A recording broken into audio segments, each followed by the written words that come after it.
ఉన్నాడంట. ఎవరికి? ఒక శతాధిపతి, అంటే 100 మందికి అధిపతి. ఆయన కింద ఎంతమంది ఉన్నారు? 100 మంది పనిచేస్తున్నారు. ఆయన కింద 100 మంది పనిచేస్తూ ఉన్న ఒక ఆఫీసర్ లెవెల్ అనమాట.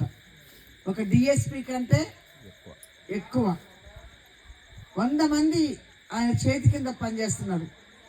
ఆయన దగ్గర పనిచేసే ఒక ఆయనకేట రోగం వచ్చిందంట. ఏమొచ్చింది? రోగం వచ్చింది. ఆయన కింద పనిచేసేటానికి రోగం వస్తే ఈయనకెందుకు బాధ? ఈయన ఆఫీసర్ కదా, ఈయనకెందుకు బాధ? కానీ ఆ శతాధిపతి చాలా ప్రేమ గలవాడై ఉంటాడు. తన తోటి సహోదరుడికి, తన కింద పనిచేసే అతడు పేదవాడైనను, తన కింద పనిచేసేవాడైనను, తనకంటే తక్కువ స్థితి కలిగిన వాడైనను ఆయన గురించి ఈయనకు బాధ అవుతుంది. ఆయనకు బాగోలేదని.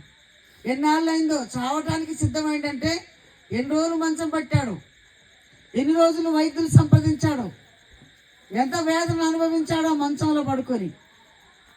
చావా సిద్ధమైంది, ఇంకా చచ్చిపోవడానికి రెడీగా ఉన్నాడంట. ఎవరి పనివాడైనా? ఒక మంచి ర్యాంకు కలిగిన వ్యక్తి, ఒక శతాధిపతికి కిందన్న మనిషి, ఒక యజమానుడు. ఆయన యజమానుడుగా దాసుడి యొక్క ఆరోగ్యం బాగోలేదని తెలుసుకున్నాడంట. తెలుసుకొని ఏం చేశాడంటే,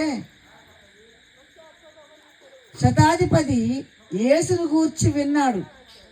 ఆయన వచ్చి తన దాసుని స్వస్థపరచాలని ఆయనను వేడుకొనుటకు యూదుల పెద్దలను ఆయన యొద్దకు పంపించాడు. ఏం విన్నాడు? యేసు ప్రభు గురించి విన్నాడు.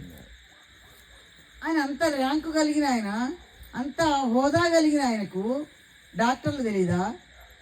చెప్పండి, బాగు చేసే వాళ్ళు తెలీదా? ఎంతో మంది గురించి వినుంటాడు ఆయన. 100 మందిని మెయింటైన్ చేస్తాడంటే ఎంత తెలివిగలవాడై ఉంటాడు, ఎంత పనిమంతుడై ఉంటాడు, ఎంత హోదా కలిగిన వాడై ఉంటాడు. 100 మందిని మెయింటైన్ చేయడానికి మాట్లాడండి.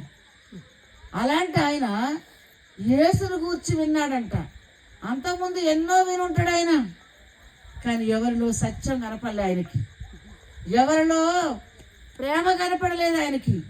యేసు ప్రభుని గూర్చి విన్నాడంటే యేసు ప్రభు ఎంత ప్రేమ గలవాడో విన్నాడు. యేసు ప్రభు శక్తి ఏంటో కనుగొన్నాడు. యేసు ప్రభు క్రియలు ఎలాగుంటాడో తెలుసుకున్నాడు. యేసు చేసే అద్భుతాలు ఎంత మంచిగున్నాయో ఆయన గుర్తెరిగాడు.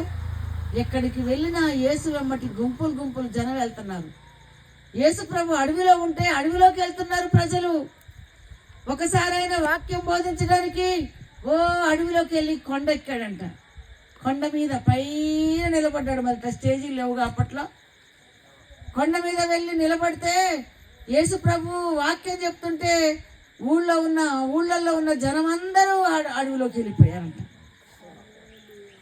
అడవిలోకి వెళ్ళిపోతే అందరికి వాక్యం చెప్తున్నాడు పైన నిలబడి. ఆ ప్రజలట ఆహారం మర్చిపోయారంట, నీళ్లు తాగడం మర్చిపోయారంట, వింటూనే ఉన్నారంట ఆయన మాటలు. హల్లెలూయా! ఆయన మాటలు ఎంత మధురమైనవి, ఆయన పలుకు ఎంత మధురమైంది, ఆయన మాట ఎంత స్వచ్ఛమైంది అనుకున్నారు. ఆ మాటలో ఏ ఒక్క పొరపాటు ఉండదండి. ఆ మాటలో పగ ఉండదు, ఆ మాటలో ద్వేషం ఉండదు. ఆయన మాట్లాడితే చాలు మనం బాగా